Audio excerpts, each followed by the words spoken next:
ইচ্ছা করতেছে ব্যাককলটারে গলা টিপে মেরে ফেলি।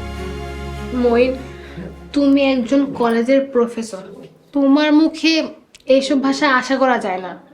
মিম, তুমি বুঝতেছো না আমার মাথাটা যে কি পরিমাণে গরম হয়ে আছে। ওই ব্যাককলের কারণে যদি আমি তোমারে না পাই, আমি যে সত্যি কি করব বুঝতে পারতেছি না। মইন, আমার কথা শুনো। কুল, ওকে? আচ্ছা, একটা সত্যি কথা বলবে? কি সত্যি? তুমি কি জানতে চাচ্ছ? বড় ভাই সুস্থ নাকি পাগল? Am I right? Moin, please রাগ করো না। আসলে তোমার বড় ভাই যে ব্যবহার করছে, এটা কোনো সুস্থ মানুষের ব্যবহার না। বড় ভাই পাগল না, সে একটু অতিরিক্ত ব্যাককল। এই ব্যাককলপনার জন্য সে পড়াশোনাও করতে পারে না, বিয়ে শাদিও করতে পারে না, বাড়িতে কামলার কাজ করে।